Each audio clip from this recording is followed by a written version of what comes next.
I'm actually supposed to read that?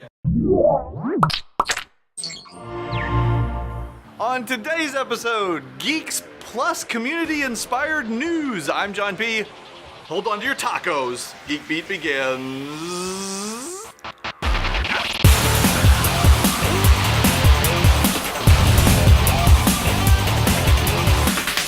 Today's episode of Geek Beat is brought to you by Lumosity.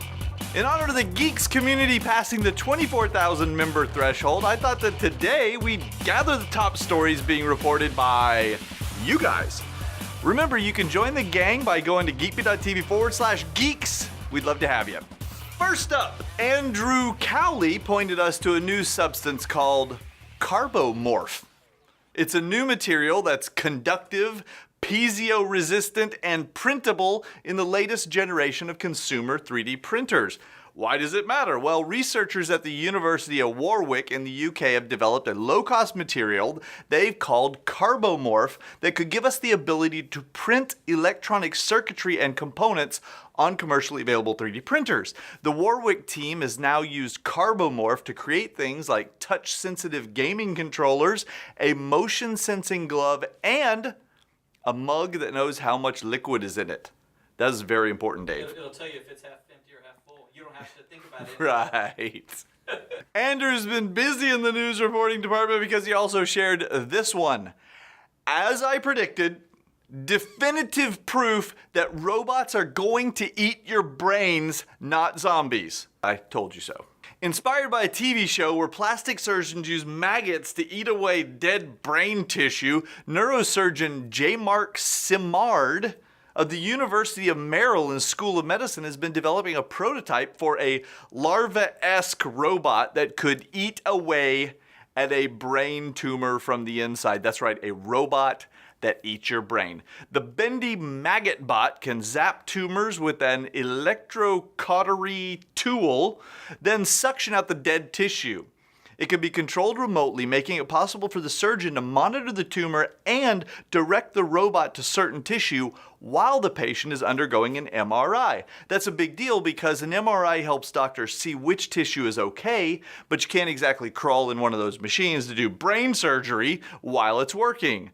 That's where the robo-maggots come in. Speaking of brains, another way to make sure you have a healthy brain is to train it.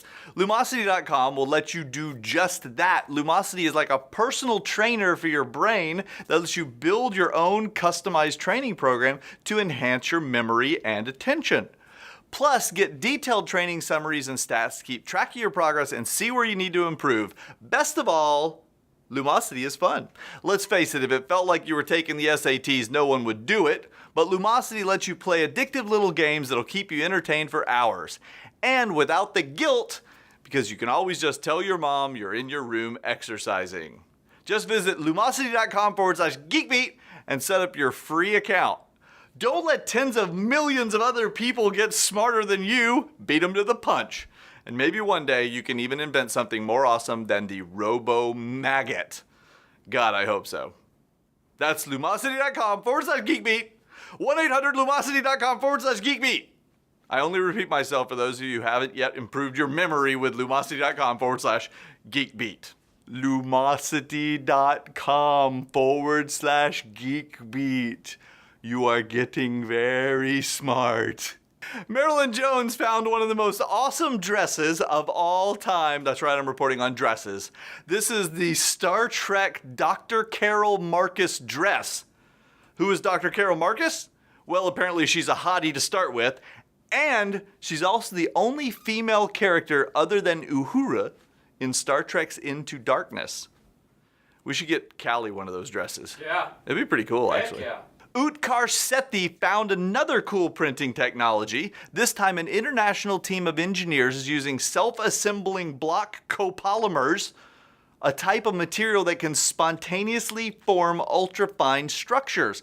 Combining jet printing with self-assembling block copolymers enabled the engineers to attain the much higher resolution.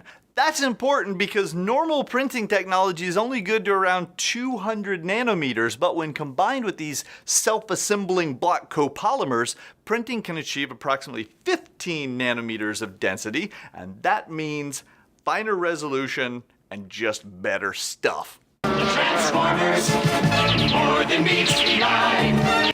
On a much bigger scale, Jason Wynn pointed out that the original Transformers TV series is now available in the US on Netflix. Now my brother and I can relive the glory days of the 80s. If only I can get some original Transformers, that would be awesome. By the way, geekbeat.tv/Netflix will get you a free month of service so you can watch the Transformers. Phil K found a cool article about the 10 apps that slow down your phone the most. Dave, you probably have all 10 of them on yours. At the top of the list, they ranked apps which screw up your phone by using a humongous amount of cache. In third place, Google Earth, which really isn't that surprising. It's pretty cool. It's, busy. It's got a lot of stuff going on. There's a lot up to the Earth. There's a lot to the Earth. The runner-up is SoundCloud, using 1.2 gigabytes of cache every time you launch it. Doesn't Callie listen to SoundCloud? She won't anymore. And the winner for the most bloated software you can run on a mobile device, Vine. It uses a whopping, are you ready for this? 3.2 gigabytes of cache in a single use. Good God, man. That's for 6 seconds of video. Unbelievable. Gosh. And finally, Artur Bueno shared this funny commercial featuring Mr. Spock. Both of them. It's been around for a while, but it has 7 million views because it's awesome. So remember, guys, join the Geeks community at geekbeat.tv/geeks, and you can get all this news plus tons more every day, and you can find all the links to these articles on our site at geekbeat.tv/706. I'm out of here. Go ahead and beam me out, Dave. Oh.